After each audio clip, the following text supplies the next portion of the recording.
How's it going out there, YouTube? My name is Jesse and I am back for another Golden Age Spotlight video for MLJ month. Now, the one that I'm going to be covering today, no one has suggested to me, and I'm excited about doing this one. He is one of the 3 heroes that was redone for Dark Circle comic books. The other 2 I've actually reviewed, the Black Hood and the Shield. The third one that got a revival, and the one I'm going to talk about today, is the Hangman. Now, I know that sounds like a villain, but come on, you had the hero, the Black Hood, so it's not that far off. The Hangman started all the way back near the beginning, and he is the one that we're going to be doing a deep dive on today.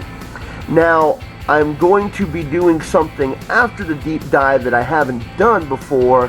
I do have a quick Golden Age review that will follow the deep dive. I've never done that before. Now, for those of you in the know, you'll know who I'm getting at after I do the Hangman. Bucky749 has actually recommended me doing who is going to follow the Hangman. So for those of you who are going to guess, stay tuned. So let's go ahead and do the Hangman and then the special that will follow it. And that will be another one for MLJ month. So let's get this started with the Hangman. The Hangman first appeared in Pep Comics number 17 in 1941. He was created by Cliff Campbell and George Storm. There have been 4 different Hangmans over the time. The very first one was Robert Dirkling. Robert Dirkling would go on to appear in a number of other comics. He would appear in the special number 1, which after that it was renamed the Hangman Comics for 7 issues, so for issues 2 to 8. And then after that, it would be renamed the Black Hood Comics, and he would appear in a couple issues of that. Now, the Hangman, Robert Dirkling, is the brother to John Dirkling, who was the hero, the Comet. And he is somebody that I will be getting to this month. He watched his brother die because the Comet took some bullets to save Robert's life. After that, he promised that he would get revenge on the criminals and became the hero/vigilante known as the Hangman. Now, whenever the Hangman was needed, he would dress up in the costume that you see right here. And he would also announce his presence by using a flashlight. And what the flashlight would do is it would shine an image of the gallows on the nearest wall to show the criminal that he caught them in the act. The Hangman would team up with the Boy Buddies and with the Shield to battle against a number of villains. Their most notable villain was Madam Satan. The Hangman would disappear for a while and come back as a villain fighting the Mighty Crusaders before he would end up turning back to being a good guy. Now, at one point in time, the DC comic books would get the rights to the MLJs. I don't know if they owned the rights fully or just got the rights to end up printing them. And they would redo Robert Dirkling's storyline. What happened with this is that apparently it took place in the Civil War, where Robert Dirkling was a lieutenant and a doctor, and he was ambushed by a group of thieves and left for dead behind enemy lines. When he finally was able to make it back to his base, they thought that he was a spy being behind enemy lines, and they decided to hang him. A mysterious figure came out of the shadows and offered him a way to survive the hanging, to become basically a hangman. There's no other better way to say this, where he would be responsible for tracking down those who committed evil and sentencing them to execution, punishing the guilty to help the innocent. I don't even know what to say about this storyline. It's real weird.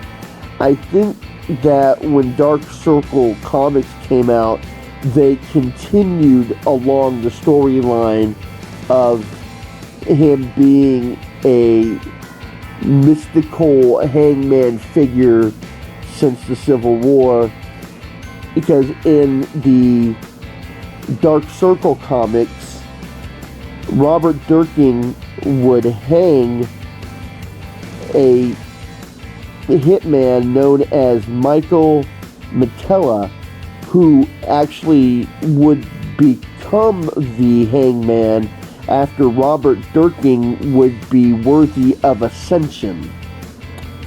I don't read the Dark Circle comic book, so I that's about the best way I can explain it. Now, the second hangman, Steve Durkin, would appear for the first time in the comic number 1 in 1983. He is the son of the original hangman, and he wanted to prove to his father that he could do, well, he wanted the honor, the title. Just as with the first hangman, he wore a costume that was very similar.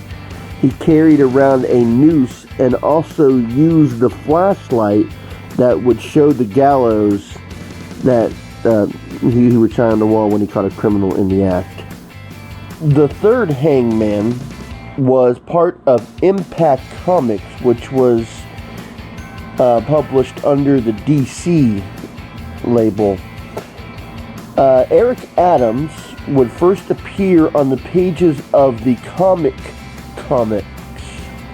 He was a lawyer who was fighting for Native American rights. He was attacked and blinded and left for dead by those who disagreed with his point of view.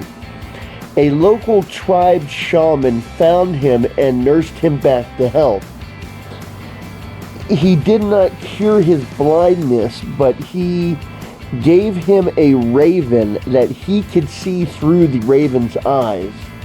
He also gave him a gift, a bag of magical amulets or talisman, it says Lucky Charms, magical charms, that he could use in the pursuit of justice. So the hangman himself does not have mystical powers, but he sees through the eyes of the ravens and uses magical charms to fight, both corruption in the courtroom and on the streets. Now, under the Dark Circle comics, we would see the creation of the fourth hangman, Michael Metella. He lives in Brooklyn with his wife and child, and I guess he is a hitman for hire. He was tasked to kill somebody who was sleeping with kill a guy who was sleeping with another man's wife. On his way back from the hit, the hangman beat him up and hung him. Metella would wake up in hell and was approached by Satan. Satan would tell Metella the story of the hangman and how the hangman has been around for centuries, taking the souls of those that were unworthy to remain existing and, I guess bring the souls to hell. After the first Hangman, Rob Durkins, would ascend, they would be in the need of another Hangman or Hitman. Initially, Matillo refused because he didn't want to put his wife and daughter in danger, but then he realized that they would be in danger even if he didn't accept the role of the Hangman. So he decided to accept, and now he is the Hangman who walks the earth. It sounds very Ghost Rider-esque, if you ask me.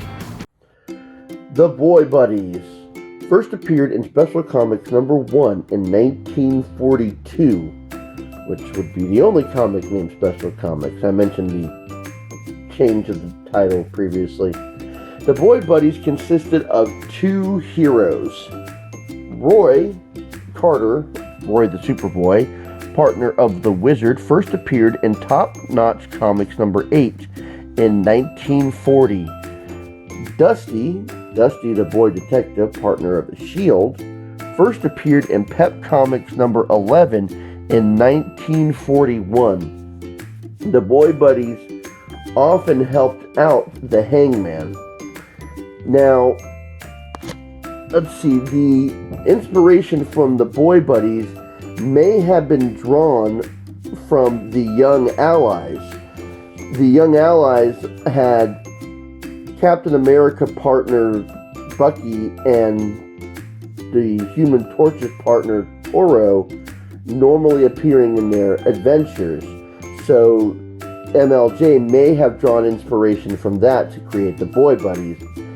Something interesting, in a lot of the sites that talk about these heroes, Dusty is given the last name of Simmons, which never appeared in the comic books. That was only fan fiction. And Roy has often been given the name Rossman, which also was never confirmed in the comic books. That was just fan fiction. Now, the Boy Buddies never had a title of their own, and they didn't lead any stories. As far as I could tell, they were just part of either helping out a hero, or their stories were part of the back issues. From what I have been able to get together, they did go to military academy, and it looked like they may have been stationed in New York.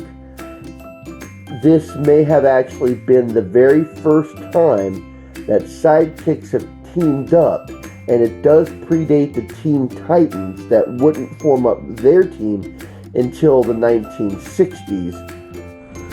Well, for anybody who guessed that I was going to do the Boy Buddies, hey, give yourself a hand. If you didn't know, hey, now you know. So, until next time, I'll be seeing you.